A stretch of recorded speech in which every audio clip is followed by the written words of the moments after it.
Halo sedulur Jatim, kembali berjumpa dalam podcast Golkar Update bersama saya Aulia Mawardika. Ini spesial banget edisi kali ini karena saya bersama dengan Mas Jerry Sambuaga. Saya manggilnya Mas karena masih muda, tapi posisinya luar biasa. Hari ini menjabat sebagai Ketua Umum DPP AMPI sekaligus sebagai Wakil Menteri Perdagangan.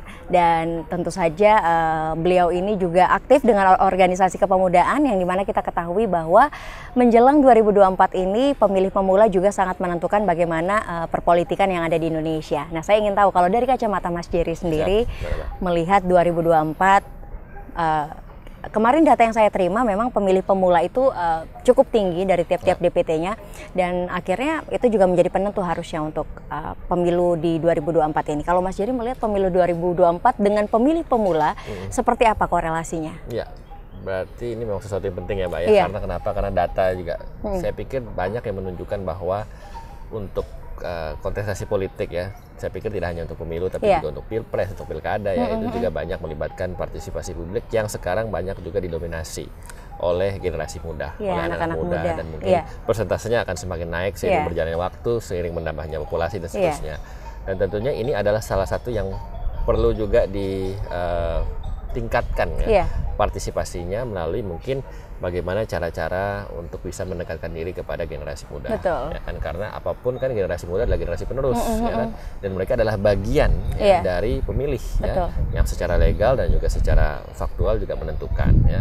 Nah, oleh karena itu tentunya yang paling penting sebetulnya adalah bagaimana supaya aspirasi ya terserap dengan baik. Ya. Lalu kepentingan generasi muda itu tersalurkan ya, dan juga kepentingan mereka ada yang memperjuangkan ya. Dan saya pikir ini tugas kita semua ya, tidak hanya salah satu kandidat atau salah satu partai politik atau salah satu organisasi, tapi semuanya untuk bisa memastikan bahwa kepentingan pemuda ini ada yang menyuarakan, ada yang memperjuangkan, dan tentunya ada juga yang ikut mengambil bagian ya, untuk bersama-sama sehingga generasi muda ini juga boleh dibilang bisa berpartisipasi secara lebih intensif lagi. Karena kan kita ketua bersama, mungkin kalau generasi muda terhadap politik kesannya itu politik terlalu, nah itu tadi ya, kan? Betul, terlalu rumit, orang tua banget gitu biasanya.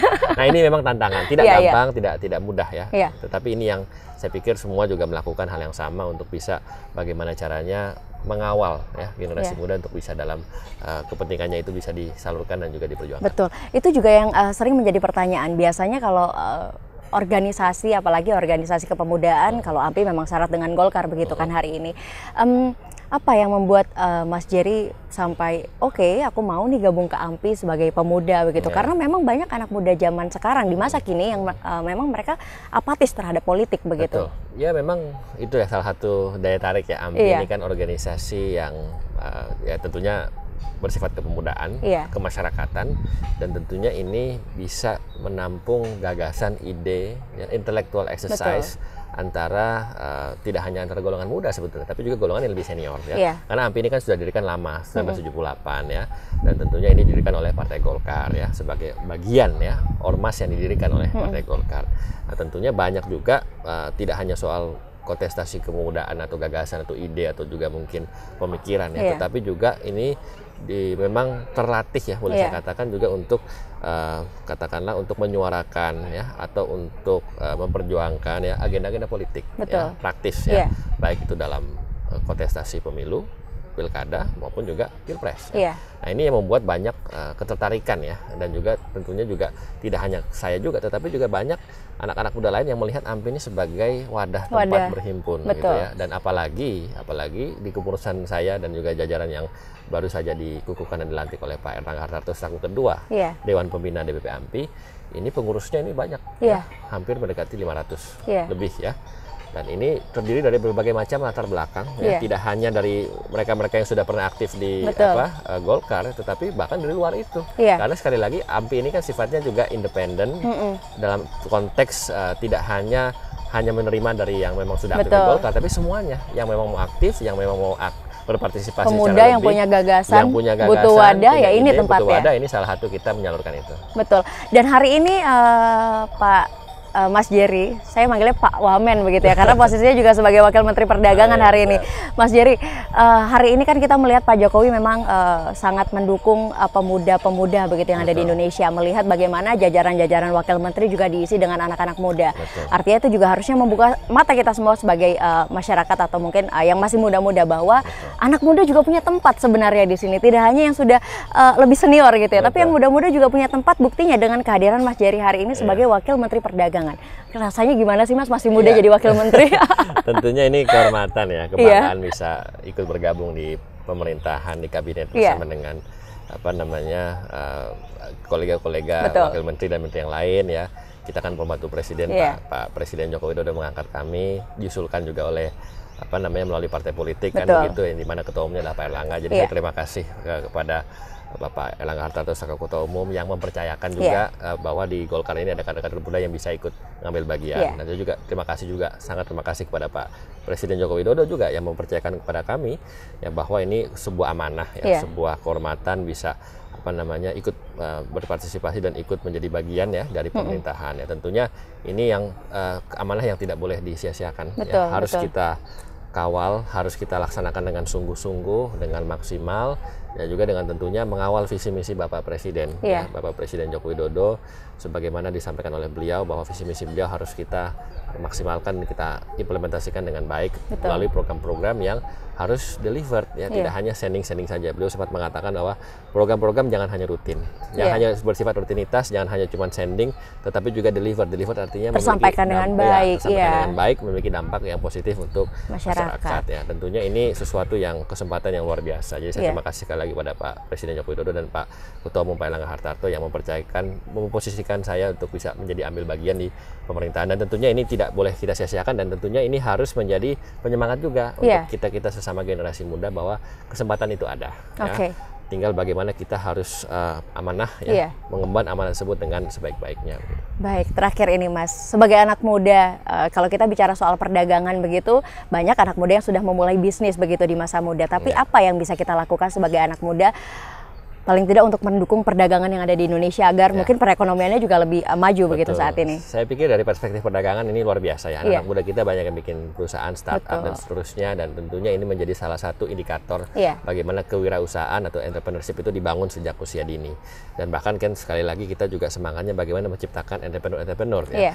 Jadi jangan cuma hanya jadi pekerja saja, tapi juga bisa menciptakan lapangan kerja. Nah, ini kaitannya, korelasinya dengan perdagangan saya pikir sangat relevan. Kenapa? Karena kami di Kementerian Perdagangan juga banyak memiliki program-program ya yang bisa membantu pelaku usaha khususnya UMKM dan juga teman-teman yang masih baru mulai atau mungkin startup atau mungkin yang masih boleh dibilang sedang mengambil bagian untuk pertama kalinya. Nah, contoh misalnya yang bisa kita support misalnya dari pelatihan untuk UMKM ya, pendampingan juga sampai ke business matching, Mbak. Nah, business matching itu kan kebetulan Kemendak punya perwakilan dagang di seluruh dunia, ada 46 perwakilan dagang. Atas perdagangan juga ITCPC, Indonesia Trade Promotion Center, yang selama ini itu juga melakukan business matching secara kontinu dan berkala ya. Jadi ada pelaku-pelaku usaha ekspor dari Indonesia, produk-produknya UMKM maupun yang juga non UMKM itu dibantu untuk dilakukan fasilitasi meeting dengan seller dan buyer, sehingga barang-barangnya itu bisa terjual dengan baik dan tepat sasaran. Lalu kami juga seperti tadi disampaikan sebelumnya, ada balai pelatihan ekspor ya. Itu pelatihan skill itu ya. Pelatihan skill, pusat pendidikan pelatihan ekspor pendampingan. Nah, ini yang selama ini juga konsisten dilakukan oleh Kemendak melalui hal-hal yang sifatnya sederhana dan rutin. Contohnya misalnya, beberapa bulan yang lalu saya dari kampung saya di Manado, saya ketemu dengan ibu-ibu. Kita sama-sama Sulawesi berarti. Nah, Sulawesi. Kita saya berkesempatan untuk melihat usahanya, itu household ya, jadi masih jenis rumah tangga. Dia membuat snack, membuat snack. Bagus ya, kualitasnya, rasanya enak, dan juga lagi diusahakan untuk ekspor keluar. Tapi ada tantangannya dan kendalanya. Kendalanya adalah soal packaging. Ya, sertifikasi. Seringnya di situ memang ya Mas ya.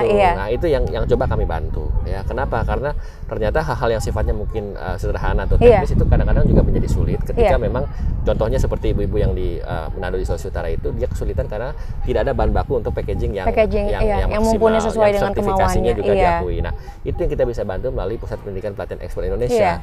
Jadi kami bisa bawa produk-produknya, kami coba bantu kita support dari segi pendampingan dan juga pelatihan dan juga packagingnya, sehingga sesuai memenuhi syarat dan sertifikasi, dan itu juga qualify untuk bisa ekspor keluar. Dan juga sekaligus kami bantu sasarannya di mana, karena tidak semua negara itu contohnya memiliki demand yang sama terhadap produk yang A, B, C, D. Iya, kebutuhannya memang berbeda. Kebutuhannya berbeda. Iya. Nah, itu kami bantu misalnya contoh, oke, produknya Ibu cocoknya misalnya di Amerika, atau cocoknya mungkin di China, atau cocoknya di Eropa, dan itu penting karena pasar yang sebenarnya UMKM kan yang dibutuhkan memang pasar begitu hari ini. Tepat sasaran, identifikasinya juga itu harus tepat. Nah, itu yang kami juga bantu dari hulu ke hilir, Pak. Jadi identifikasi produknya tepat, kita mau ekspor kemana, udah dapat itu tepat di mana, kita coba bantu dengan business matching melalui perwakilan dagang tadi, melalui atas perdagangan dan ITPC. Artinya ini kita semua harus kawal supaya kenapa pelaku usaha itu harus mendapatkan keberpihakan dan pendampingan dari pemerintah. Nah, ini juga berlaku untuk teman-teman muda yang memang mau memulai usahanya, mau startup, mau ekspor produk, dan juga produk-produk daerah. Karena produk-produk itu kan adanya di daerah. Nah, ini yang kita harus coba empower, kita harus coba intensifkan, dan sekali lagi ini juga bagian juga dari bagaimana kita selain membantu UMKM juga ada Gerakan Nasional Bangga Buatan Indonesia, Gernas BBI, yang kita juga menyampaikan pesan di sini yang sangat penting adalah bagaimana kita memajukan produk lokal, bagaimana kita mempromosikan produk lokal, mencintai produk kita sendiri. Ini hari ini batik dari mana ini, Mas? Nah, ini sebetulnya ini yang saya ingin tunjukkan juga ke Mbak ya. Jadi, apa yang saya kenakan hari ini semuanya dari atas sampai bawah itu produk lokal. Batik ini kebetulan saya yakin bahwa hari ini memang pasti Mas Jerry menggunakan produk-produk Indonesia. Setiap hari, bahkan setiap hari ini. Bisa ditanya teman-teman tim staff saya juga itu harus ditiru sama elit-elit lain, Mas. Karena memang saya senang produk kita itu berkualitas. Ini batik saya beli langsung dari pengrajin dari salah satu daerah di Jawa Barat ya. Saya beli langsung. Ini made in Indonesia 100%. Jam tangan yang saya pakai juga UMKM. Produk Jawa Barat ini juga buatan Indonesia 100%. Sepatu yang saya pakai ini juga sepatu yang ini boleh saya kasih tunjuk. Boleh. Ini buatan Jawa Barat ya. Ini saya belinya online ya. Tetapi ini karena yang jual senang saya beli, ini khususnya item ini namanya Jerry Sambuaga. Waduh. Jadi ini benar-benar produk lokal Artinya sesuatu yang memang bagus kualitasnya ya, juga memiliki kesempatan sebetulnya untuk go global. Dan nggak kalah kok sebenarnya produknya. Nggak kalah, dan harga pun bersaing. Harga bersaing, kompetitif, dan juga kualitasnya juga oke ya. Artinya ini sesuatu yang memang kita harus mulai dari diri kita sendiri ya kan.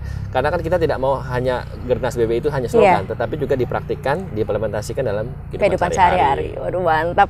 Mas Jerry, terima kasih banyak. Mas Jerry hari ini juga membuktikan ke kita semua bahwa organisasi memang sebuah wadah yang tepat untuk kita menyalurkan aspirasi apapun, dan juga anak muda hari ini juga punya tempat untuk berada di jajaran pemerintahan. Mas Jerry hari ini Wamendak masih muda, dan juga tentu saja mewakili teman-teman AMPI hari ini yang artinya semua punya tempat, yang masih muda juga punya tempat, dan jangan takut untuk berpolitik begitu. Betul. Ya Mas ya. Kalau tidak mulai dari sekarang kapan lagi? Karena politik kan adalah salah satu cara kita untuk memperjuangkan kepentingan dan juga aspirasi kita. Jadi saya pikir saya juga mengajak dalam kesempatan ini Mbak ya, kepada teman-teman pemirsa yang juga menyaksikan ini. Saya pikir kita jangan apatis dengan politik ya. Kita harus berkontribusi maksimal memberikan peran juga dalam setiap apa yang kita bisa kontribusikan untuk negara dan bangsa. Salah satunya mungkin dengan organisasi lalu mungkin lewat jalur politik praktis, lewat partai politik dan seterusnya. Saya pikir selama kita berjuang dalam sistem, mengikuti prosedur yang ada, dan tentunya sekali lagi kita juga maksimal di setiap apapun profesi kita, karena kan kalau yang dijalani Mas ya, karena kan tidak hanya cuma dalam dunia politik pemerintahan, tapi misalnya di jurnalisme, misalnya di usaha, di UMKM, yang penting kita maksimal. Saya yakin insya Allah itu pasti akan membuahkan hasil yang positif. Betul. Hargai prosesnya ya Mas. Hargai proses, betul. Baik Mas Jerry, terima kasih banyak. Terima kasih sudah menyaksikan tayangan ini. Sampai jumpa.